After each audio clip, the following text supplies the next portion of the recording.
Aí nação, já deixe o seu like, e se inscreva-se no canal, para não ficar de fora de nenhuma notícia. Vamos para o vídeo. Os 5 erros capitais que explicam o vexame do Flamengo no Mundial. O principal, Vitor Pereira. A preparação do Flamengo foi fraquíssima. A venda de João Gomes, absurda. Férias prolongadas. Aceitar o escândalo Vidal. E os erros de Vitor Pereira foram fatais.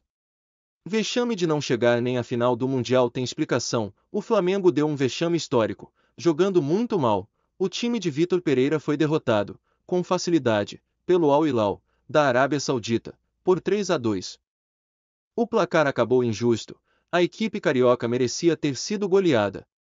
Depois de enorme expectativa, investimento em um time bilionário, a frustração. A disputa do terceiro lugar no sábado.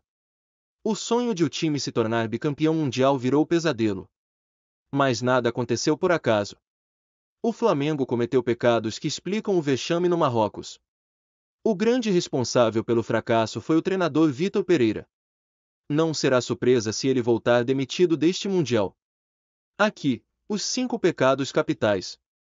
Primeiro, a péssima preparação. O Flamengo fez seu último jogo de 2022 no dia 13 de novembro, contra o Avaí, pelo Brasileiro. E entrou em férias no dia seguinte. A diretoria já não queria mais Dorival Júnior como treinador. Desejava Vitor Pereira, que se desligava do Corinthians, jurando que iria tratar da sogra, na Europa. Mas, independentemente disso, a direção confirmou o retorno das férias no dia 26 de dezembro. Ou seja, os atletas ficaram 42 dias longe do futebol. Mesmo sabendo que o Mundial seria disputado em fevereiro ou março. Fosse Vitor Pereira, fosse Guardiola ou a cozinheira Palmeirinha novo técnico rubro-negro, era óbvio que o tempo de descanso era grande demais. Os jogadores perderam forma física, ritmo. E tiveram pouquíssimo tempo para recuperá-los. Ainda mais trabalhando sob o comando de novo técnico, com nova maneira de enxergar futebol, de treinar. Foi enorme perda de tempo. Já contra o Palmeiras, na final perdida da Supercopa do Brasil, havia ficado evidenciada a falta de vigor físico do campeão da Libertadores. Em Tanger, hoje, em vários momentos o time do Flamengo se mostrou cansado, mais lento nas disputas de bola com os jogadores do Al Hilal. Não havia força física. David Luiz, Arrascaeta, Gerson e Everton Ribeiro foram os que mais sentiram. E jogaram muito abaixo do que poderiam hoje, no fundamental jogo contra o time árabe. A derrota carioca, com o time muitas vezes parecendo estar andando, não foi por acaso. Segunda, a venda e entrega de João Gomes.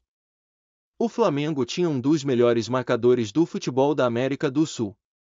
Jogador que se desdobrava, protegendo Davi Luiz, Mateuzinho, Léo Pereira, João Gomes. A direção teve a ganância de obter os 17 milhões de euros, cerca de 94 milhões de reais, pelo atleta, pagos pelo Wolverhampton, da Inglaterra. E usar parte desse dinheiro, 15 milhões de euros, 83 milhões de reais, na compra de Gerson. Só que a diretoria rubro-negra deveria ter sido mais rígida com o Wolverhampton. E só entregar João Gomes em junho. Na próxima janela europeia. Por conta da disputa do Mundial de Clubes. Não fez. E o que se viu hoje no estádio Iguatouta foi Thiago Maia e Gerson, jogadores de mesmas características, marcando mal, dando espaço para o Al Ahly trocar a bola à vontade na intermediária.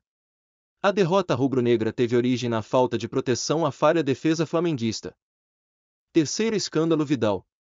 O estrelismo do midiático volante chileno, ao perceber que começaria 2023 como terminou 2022, na reserva, implodiu o clima do Flamengo para o Mundial. O jogador deixou bem claro, mandando um recado ao Colo-Colo, clube mais popular do Chile, que, se quisesse vencer a Libertadores, teria de contratá-lo.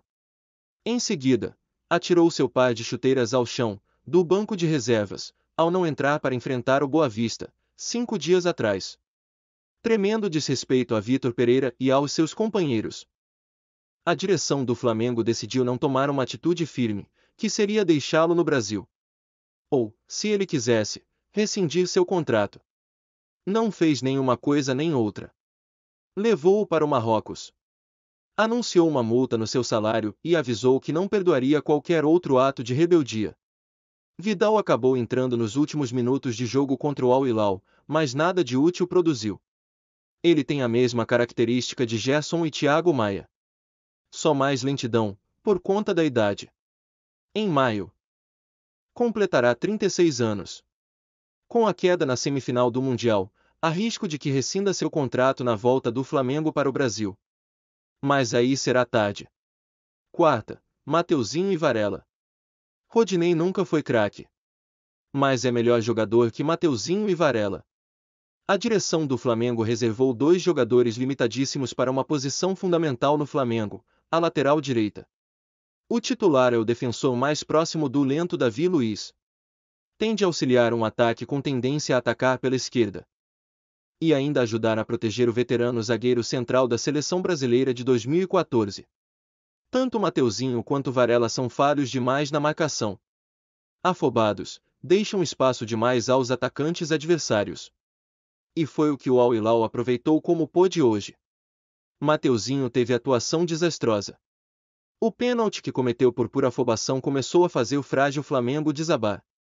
Vitor Pereira, nessa situação, não tem culpa, faltou visão à direção rubro-negra de antecipar a extrema necessidade de um grande lateral direito. Quinta, Vitor Pereira. O treinador português se mostrou enorme decepção na Gávea. Dorival Júnior cansou de demonstrar que o elenco flamenguista é formado por jogadores vividos, experientes, vencedores, mas muito egocêntricos. Vitor é um técnico ríspido, rígido e hierárquico.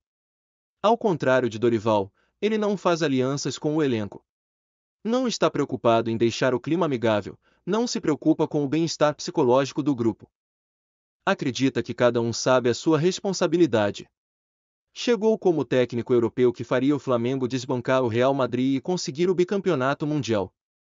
Seus conceitos táticos modernos, que fizeram um milagre com o elenco curto e envelhecido do Corinthians, deveriam fazer maravilhas com o Flamengo. Só que ele já não teria a dedicação a mais dos jogadores, por sua postura fria. Não percebeu o apoio até afetivo a que os atletas estavam acostumados.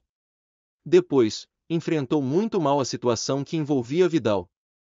Por seu distanciamento, simplesmente acreditou que o midiático jogador chileno aceitaria a reserva em 2023, depois de 2022. Vidal não quis nem saber se Gerson havia voltado ou não.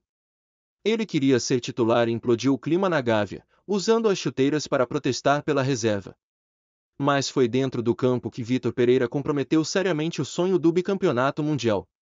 Ele não agiu ao ver que Gerson ainda não conseguirá recuperar o ritmo de jogo, já que estava na reserva dos reservas no Olympique. E que tem as mesmas características de Thiago Maia. Ótima saída de bola. Ajuda os meias na construção dos ataques, mas marca mal. Abel Pereira e Ramon Dias se aproveitaram dessa fragilidade dos volantes flamenguistas. E o Palmeiras e o Al Hilal se aproveitaram da intermediária carioca para vencer seus jogos importantíssimos. Além disso, Vitor Pereira não conseguiu dar compactação, intensidade ao Flamengo. O time se mostrou espaçado, fácil de ser atacado. Se transformava em um sufoco para a defesa rubro-negra. Incrível como o técnico sacrificou Arrascaeta e Everton Ribeiro, fazendo com que os dois grandes articuladores jogassem distantes, sacrificados, tentando ajudar a frágil marcação de Gerson e Thiago Maia. As substituições de Vitor Pereira, principalmente hoje, foram danosas, venenosas para o Flamengo. Trocou Arrascaeta por Pulgar, ainda no intervalo. E Everton Ribeiro por Everton Cebolinha. Aos 23 minutos do segundo tempo. Como Gerson havia sido expulso aos 53 minutos do primeiro tempo, por um pisão, que resultou em pênalti invieto, Vitor Pereira deu uma demonstração pura de desespero ao escancarar seu meio-campo. O Al Hilal marcou 3 gols, acertou uma bola no travessão e perdeu pelo menos 2 gols feitos, enquanto o Flamengo conseguiu um gol em jogada trabalhada e outro ao acaso. Enquanto o Santos trabalhou muito, Almoiofo não foi exigido, é isso aí, nação. Obrigado por assistir. E não se esqueça de deixar o seu like, e se inscrever no canal. Até a próxima!